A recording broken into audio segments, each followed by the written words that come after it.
반갑습니다. 이 자리에 서 보니까 제 심정을 이해하실지 모르겠는데 많이 떨립니다, 솔직히. 나름대로 준비를 한다고는 했는데 이게 잘 전달이 될지 그런 부분도 있고, 그래서 자료도 일부러 한번 준비를 해봤습니다. 제가 스피치가 솔직히 약합니다. 그런 걸 잘 감안을 해주시고, 잘 대신에 어떻게 하셔야겠어요? 이렇게 새벽같이, 새벽은 아니겠지만 아침 일찍 이렇게 나오셨는데 얻어가시려는 게 있으려면은 잘 들어보시고 또 프레젠테이션도 한번 잘 보시고 그렇게 해주시면 좋을 것 같습니다. 자, 오늘 말씀의 제목은 내 안에 거하라입니다. 다 같이 요절 말씀 5절 같이 한번 읽겠습니다. 시작. 나는 포도나무요 너희는 가지라. 그가 내 안에 내가 그 안에 거하면 사람이 열매를 많이 맺나니 나를 떠나서는 너희가 아무것도 할 수 없습니다. 잠깐 기도하겠습니다. 사랑의 하나님 아버지, 귀한 주일을 허락하여 주셔서 감사합니다. 또 저에게 귀한 요한복음 15장 내 안에 거하라 말씀을 주셨는데 이 말씀이 여기 참석한 모든 분들 심령에 귀한 영의 양식이 될 수 있도록 축복하여 주셨기를 간절히 기도합니다.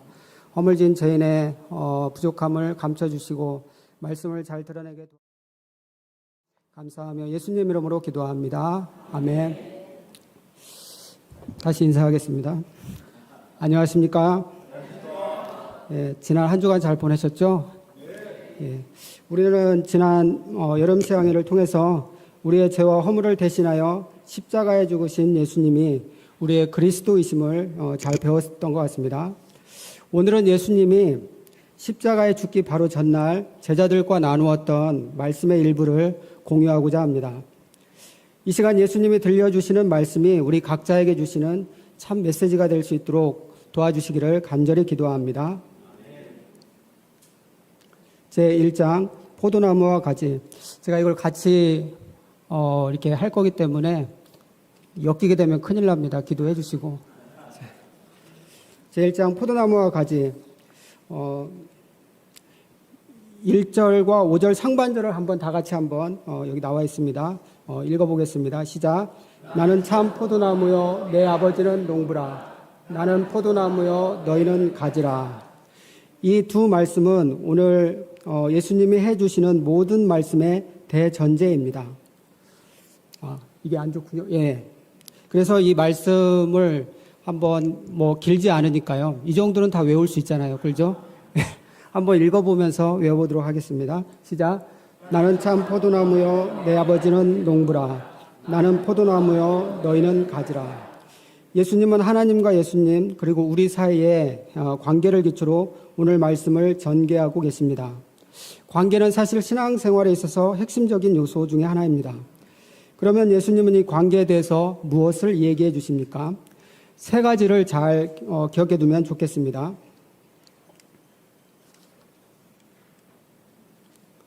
예, 첫째, 하나님은 우리의 아버지이십니다. 예수님은 하나님을 내 아버지라고 하고 있습니다. 또 5절 상반절을 보면 예수님은 포도나무, 우리는 그 가지라 하십니다. 여러분은 나무와 가지가 구분이 되십니까? 가지와 나무는 사실 경계가 없습니다. 가지는 포도나무의 일부입니다. 그러면 포도나무이신 예수님이 하나님을 내 아버지라 부른다면 우리에게 하나님은 어떤 분이시겠습니까? 예수님에게 붙어있는 우리도 하나님을 나의 아버지라 부를 수 있는 것입니다. 이런 참 놀라운 특권입니다.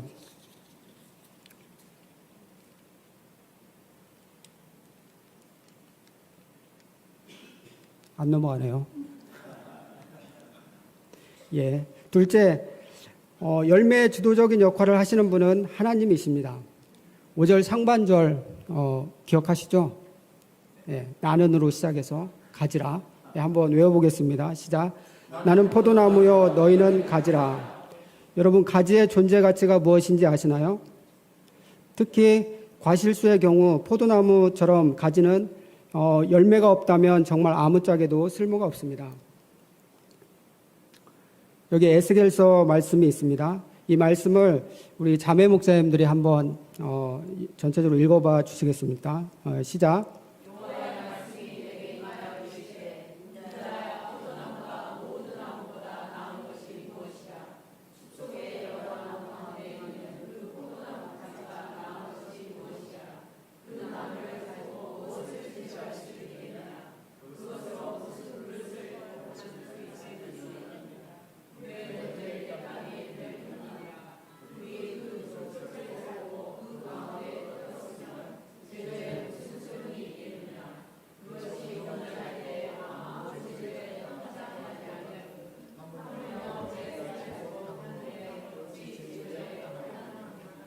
예, 아침부터 제가 너무 긴 부분을 읽으라고 그래가지고 죄송합니다. 자, 여기 계속 반복되는 부분 잘 보시면 나와 있지만 계속 뭔가를 물어보시죠.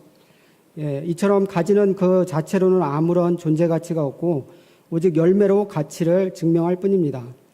그런데 상식적으로 가지 자체가 스스로 열매를 맺을 수는 없습니다. 참 아이러니합니다. 그런데도 본문을 보면 예수님은 왜 우리를 포도나무의 가지로 비유하시는 걸까요? 그것은 이런 아이러니한 문제를 해결할 수 있는 유일한 분, 바로 하나님이 거기에 계시기 때문입니다. 2절을 같이 한번 읽어보도록 하겠습니다. 시작. 물은 내게 붙어 있어 열매를 맺지 아니하는 가지는 아버지께서 그것을 제거해 버리시고, 물은 열매를 맺는 가지는 더 열매를 맺게 하려 하여 그것을 깨끗게 하시느니라. 이 부분을 보시면 어떻게 해서든 과실을 맺는데 진심인 농부이신 하나님의 열심이 보이시나요? 저는 농사꾼의 아들입니다. 그래서 풍성한 열매를 기대하며 모든 일에 진심인 농부의 마음이 어떠한지 누구보다 잘 압니다. 땅에 심을 작물의 품종부터 신중하게 선별합니다. 하물며 그렇게 심은 작물에서 탐스러운 열매가 맺히기까지 쉼없이 움직이는 손길에 담긴 진심이란 이루 말할 수가 없습니다. 포도나무에 있어 열매 맺게 하는 핵심 작업은 가지치기 전정 작업이라고 합니다. 가지를 그대로 두면 무분별하게 하늘 높이 자라기 때문에 어린 포도나무일수록 약 3년간은 가지치기로 주변을 아주 깨끗하게 해주어야 합니다. 이는 가지 입장에서는 매우 불편한 일입니다. 하지만 열매를 맺게 하려는 농부의 뜻과 판단 가운데 과감하게 진행될 수밖에 없습니다. 이처럼 가지인 우리의 삶에도 크고 작은 고난이 찾아온다면 우리로 열매를 맺게 하시는 하나님의 선하신 뜻이 혹 있을 줄 믿습니다.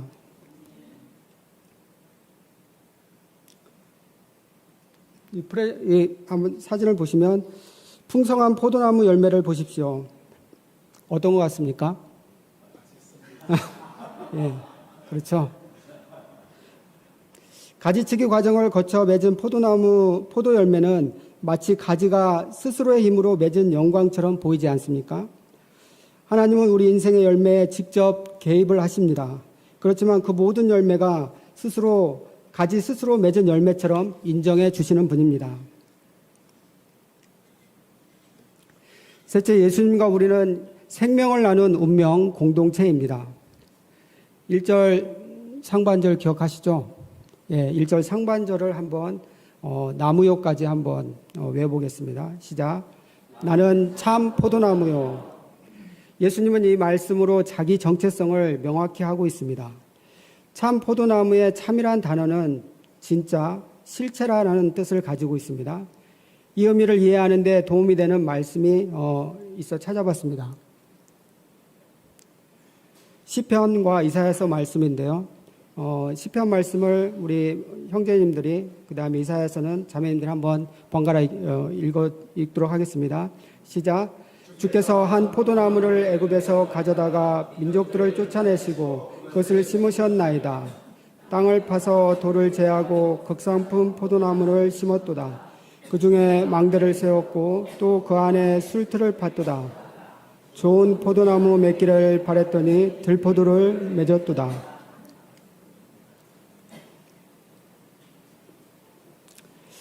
이스라엘은 자타가 인정하는 하나님의 극상품 포도나무였습니다.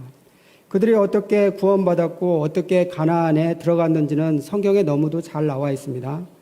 그런데 그들은 하나님이 주신 땅에서 결국 쭉정이 열매만 맺고 그 땅에서조차 쫓겨났습니다.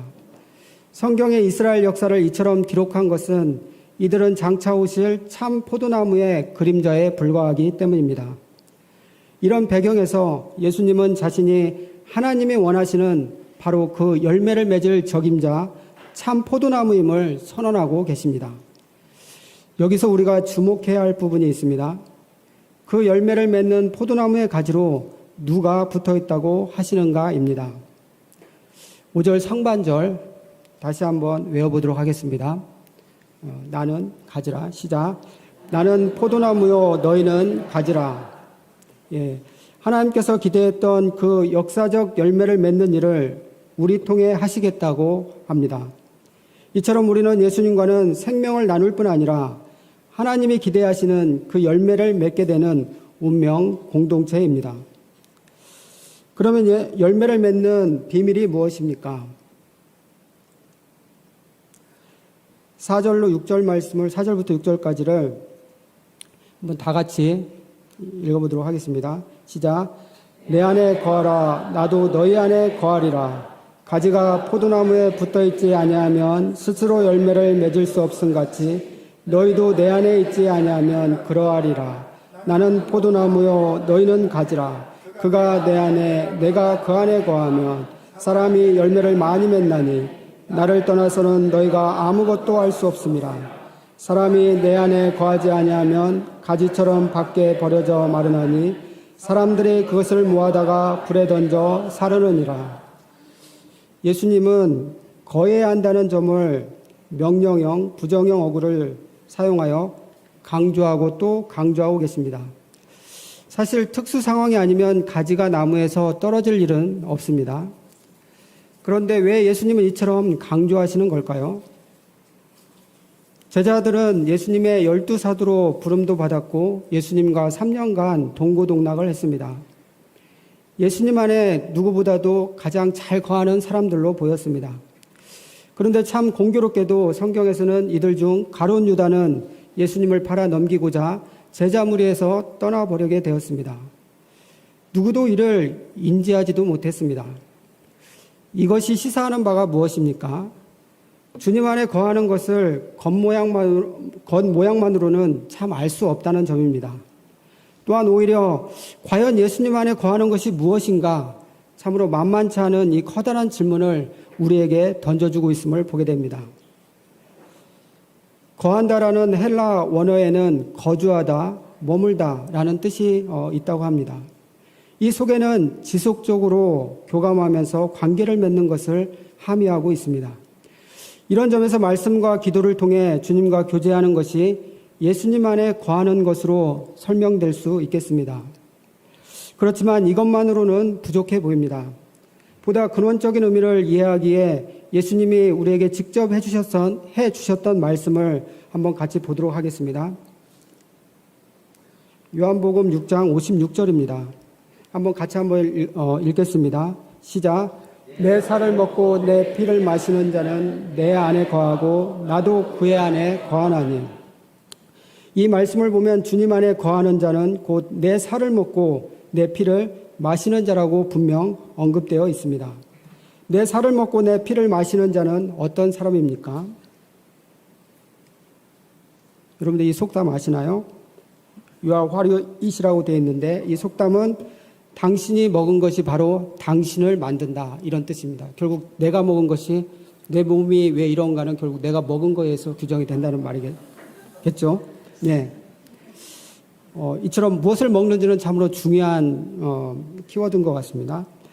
예수님의 살과 피는 유월절 어린 양으로 십자가에 죽으신 예수님 그 자체입니다. 또한 죽은 자 가운데 부활하신 분이 예수님임을 증명했던 그 살과 피를 가리키기도 합니다. 그래서 예수님의 살과 피를 마신다는 것은 예수님이 실제로 나를 위해 죽으셨고 또 때가 되면 우리는 nothing, 먼지와 같이 될 수밖에 없는 자를 오히려 하나님 나라에 적합한 자로 만드시고자 실제 부활하셨음을 하나도 버리지 않고 다 믿는 것입니다. 여기에 나의 세계관의 뿌리를 내리는 것을 말합니다.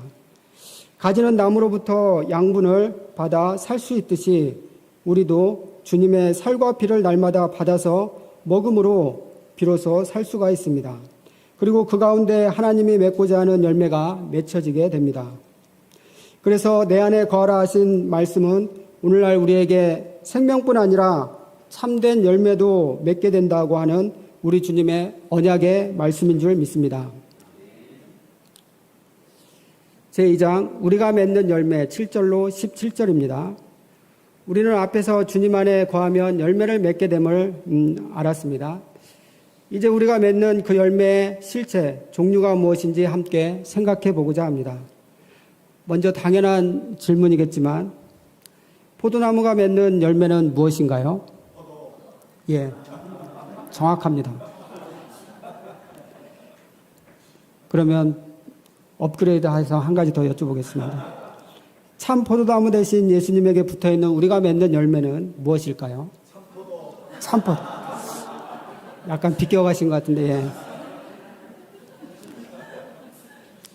열매가 어떤 형태로 나타나 있는지 본문을 한번 같이 보도록 하겠습니다.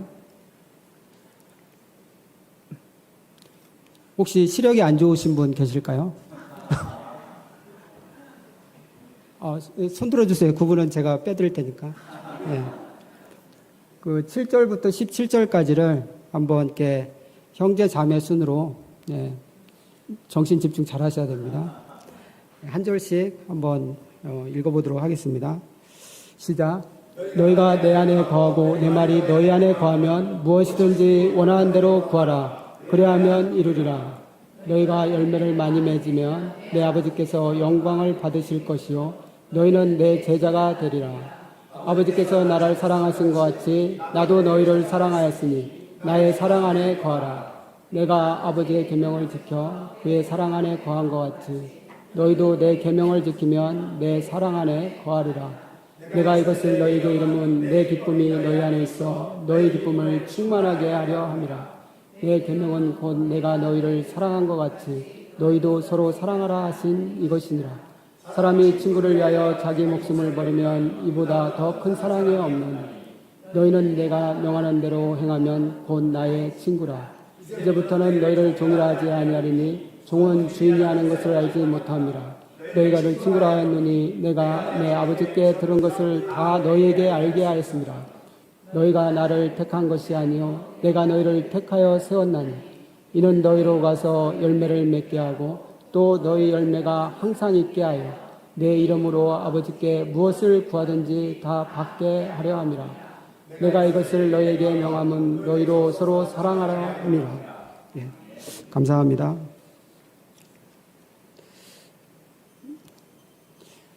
본문에는 우리가 맺는 열매가 기도와 제자, 친구, 사랑과 기쁨으로 표현되어 있는 것 같습니다.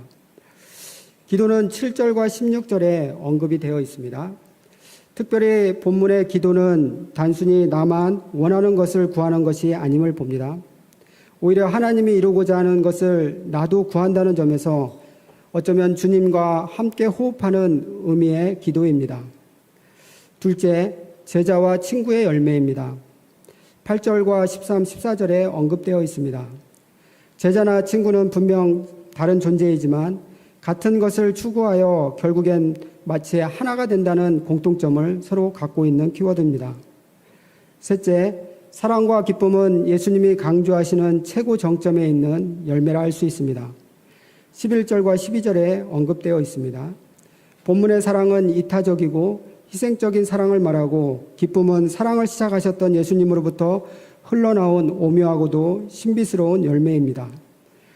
기쁨의 열매가 신비스러운 것은 현재 예수님은 제자의 배반과 십자가 죽음을 앞둔 상황임에도 불구하고 당신 속에 그 기쁨이 있다고 하고 계시기 때문입니다. 사도 요한은 예수님의 핵심적인 메시지를 전달하기 위해서 다음 슬라이드에서 보시는 것처럼 이와 같이 위아래 문장이 7절부터 제가 17절을 같이 읽었는데 그 위아래 상호 보완적인 방식으로 말씀을 전개해 가고 있습니다. 이러한 방식을 카이즌 구조, 샌드위치 기법이라고 많이 이야기를 하는데 모든 성경이 이렇게 돼 있는 것 같지는 않지만 위아래 말씀이 서로 어떤 보완적인 부분이 있다고 하면 이런 형태로 성경을 한번 이렇게 뭐 읽으시거나 할 때 접근해 보시는 것도 나쁘지는 않은 것 같습니다.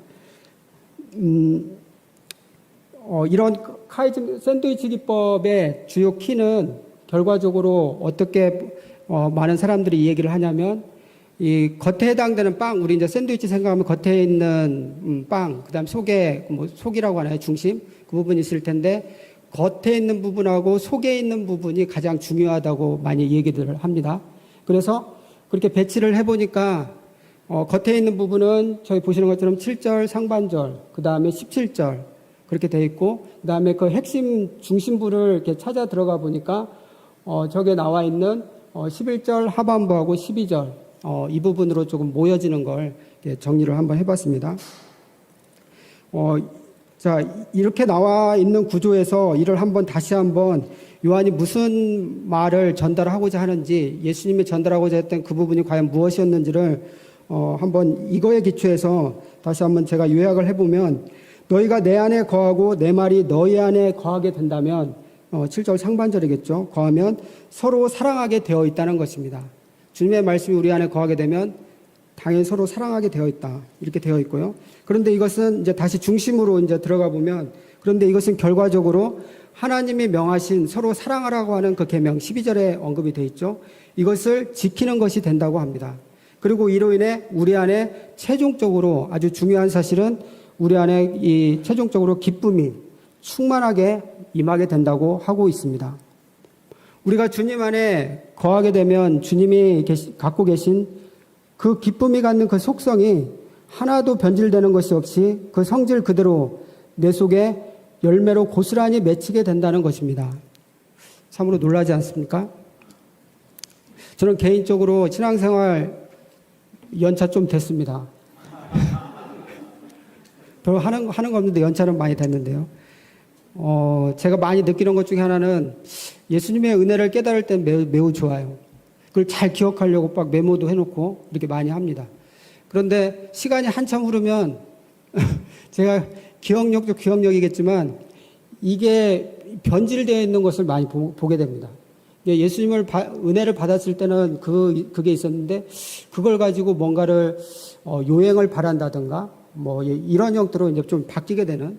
그런데 여기 요한이 정리해준 이 키워드로 보게 된다고 하면 예수님 안에 거하게 되면 최종적으로는 그 주님이 가지고 계신 그 기쁨이 우리 속에 변질되지 않고 주님이 가셨던 그 기쁨, 가지고 계셨던 그 기쁨이 우리 속에 그대로 살아있다고 얘기하고 있습니다. 이 과정은 우리가 스스로 힘을 써서 도달해야 하는 목표가 결코 아닙니다.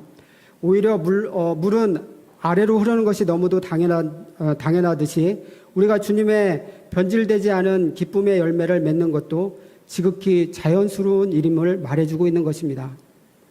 이에 대한 확신을 갖기 바랍니다. 기독교를 기쁨의 종교라고 부르는 이유가 바로 여기에 있습니다. 예수님은 이 기쁨의 원천이 바로 자기 부인과 자기 희생에 있다고 말씀하고 있습니다. 세상의 원리하고는 정 맞지는 않죠.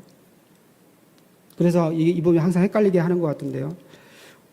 요한복음 12장 24절에서 이같이 말씀하셨습니다. 내가 진실로 진실로 너에게 이르노니 하늘의 밀이 땅에 떨어져 죽지 아니하면 하늘 그대로 있고 죽으면 많은 열매를 맺느니라. 자기가 부인되어 죽음으로 맺는 열매, 이것이 예수님이 사실 많은 열매를 맺은 비밀이었습니다. 이 원리는 그 가지된 우리의 열매 맺는 방식에도 적용이 됩니다. 12절을 보겠습니다. 같이 한번 읽어보겠습니다. 시작. 내 계명은 곧 내가 너희를 사랑한 것 같이 너희도 서로 사랑하라 하는 이것이니라. 제가 이 말씀을 같이 읽자고 하는 이유는 여기에 있습니다. 예수님은 서로 사랑하라 하는 말씀을 특별히 계명이라고 하고 계십니다. 성경에서 하나님은 당신의 백성들과 언약을 통해서 관계를 맺고 계명을 통해 그 관계를 발전시키고 성장시켜 가시는 것을 잘 볼 수가 있습니다. 대표적으로 출애굽기 24장에 보면 이스라엘과 만나시고자 강림을 하셨던 하나님께서 이스라엘 백성과 언약을 맺고 십계명을 주시는 장면이 나와 있습니다. 언약은 언약이라는 것은 둘 사이에 언약이라는 것은 둘 사이가 어떤 관계인지를 명확하게 정의를 내리고자 존재하는 겁니다. 계명은 그 관계를 발전, 성장시키는 데 사용되는 수단과 도구라고 할 수 있습니다. 아주 중요한 사실은 계명이란 단어가 명시적으로 언급되어 있는 것을 보면, 여기 12절에 언급이 되어 있었죠. 언급되어 있는 걸 보면 두 가지를 이해할 수가 있습니다. 하나는 본문 어디엔가, 언약의 말씀이 본문 어디엔가 반드시 있다는 것이고, 언약과 계명을 주신 분이 그 상대방과 관계 지속을 간절히 원한다는 점입니다. 내 안에 거하라, 그래하면 많은 열매를 맺는다. 1파트에서 제가 다뤘죠.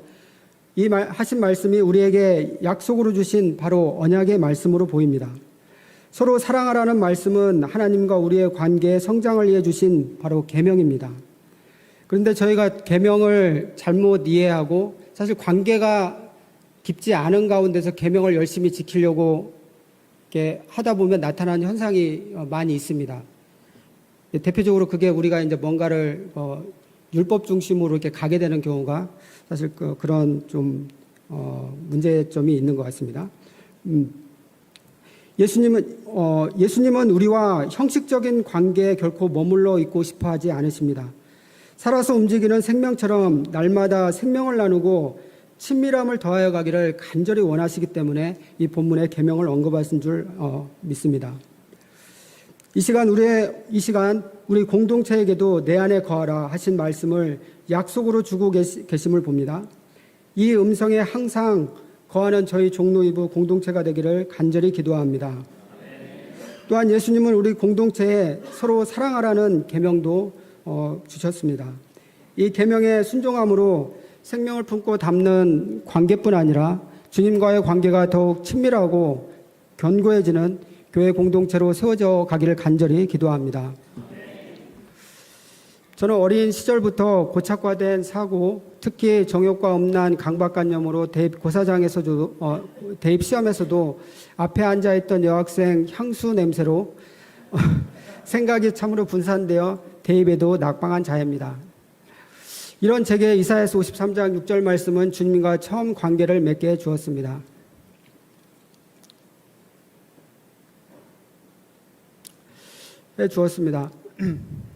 이미 고착화된 사고방식 때문에 저는 항상 힘들었고 가위에 눌리거나 자살 충동도 자주 일어났습니다. 이때 로마서 8장 24, 25절 말씀은 사람 앞에 보여진 나의 모습이 아닌 성경이 말하는 그 소망이 무엇인지를 깊이 생각해 보게 하였습니다. 그리고 이 질문을 제게 던져주었습니다. 그래서 저는 그 강의실에서도 나올 수가 있었습니다. 시편 23편 말씀은 물질 자립이 참으로 어렵고 장래가 불투명했던 30세 초 시절에 하나님이 나의 목자 되심을 자주 고백하도록 버팀목이 되어 주었습니다. 2007년 현재 다니고 있는 기업의 경력으로 입사하였습니다. 하지만 애굽의 바로와 같은 상사를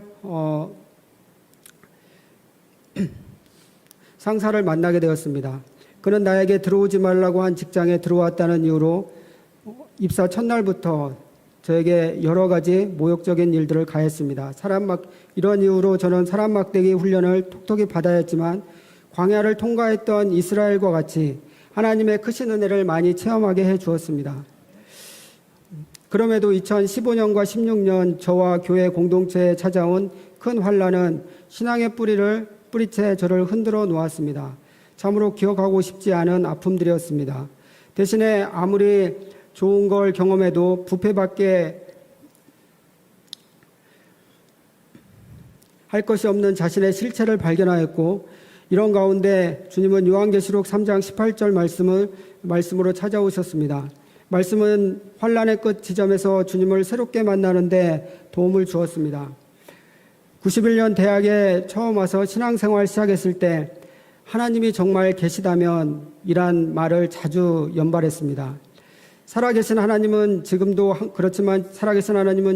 항상 유효한 말씀을 통해 은혜를 주심을 인하여서 감사를 드립니다. 그리고 그 안에 거하도록 지금까지 붙들어 주셨음을 고백하지 않을 수 없습니다. 이 주님의 사랑과 은혜에 감사를 드립니다. 저는 현재 몇 가지 문제로 많이 흔들리고 있는 상황입니다. 얼마 남지 않은 직장 생활에 노후 준비는 안 되어 있는데 갑작스럽게 광풍처럼 불어온 물질 문제로 정신이 없는 와중에 지난 5월 22일 한 통의 전화를 받았습니다. 아버지가 뇌경색으로 쓰러져 다급하게 이동 중이라는 형님의 전화였습니다. 아버지만 의지하셨던 어머니에게도 이것은 큰 충격이요 절망이었습니다. 아버지만 일어난다면 정말 큰 기쁨이요 부모님이 예수님을 영접하는데도 더 없는 기회로 저는 알고 기도를 열심히 했습니다. 하지만 아버지께서 아직 일어나지 못하고 계시지만 로마서 5장 1절로 8절 말씀처럼 의롭지 못한 자를 위해 죽으신 예수님이 이 사건이 아버지와 저희 가족에게 환난으로 끝나지 않고 연단과 인내를 거쳐 참 소망을 갖게 하려는 뜻이 있음을 알게 하십니다. 저희 아버지 어머니에게도 현재의 환난이 인내와 연단 속에서 소망이 임할 수 있도록 도와주시기를 간절히 기도합니다. 그리고 아버지도 하나님을 목자 삼아 의지하며 믿고 살 수 있도록 도와주시기를 기도합니다. 결론입니다. 여러분 오늘 본문 말씀에서 가장 많이 반복된 단어가 무엇인지 아십니까? 다 끝났는데 질문 드려 죄송합니다. 예. 제가 너무 이렇게 계속 주입만 했던 것 같은데요. 예. 사실은 본문을 유심히 한번 체크를 해보시면 나를 의미하는 나나 내, 나라는 단어하고 너희라는 단어입니다. 나라는 단어와 관련된 단어가 한 35번, 그리고 너희라는 단어는 33번, 그리고 우리가 많이 알고 있는 거한다, 또 뭐 열매, 뭐 몇 박 생각날 겁니다. 그런 단어들은 의외로 15번이 안 됩니다. 거의 2배 이상을 나라는 단어와 너라는 단어에 사실 15장에 담고 있습니다. 예수님과 우리는 떨어질 수 없는 관계임을 말씀하신 것입니다. 이 주님이 원하시는 것은 그래 그럼에도 불구하고 내 안에 거해주겠니? 이 한마디로 요약을 해볼 수 있습니다.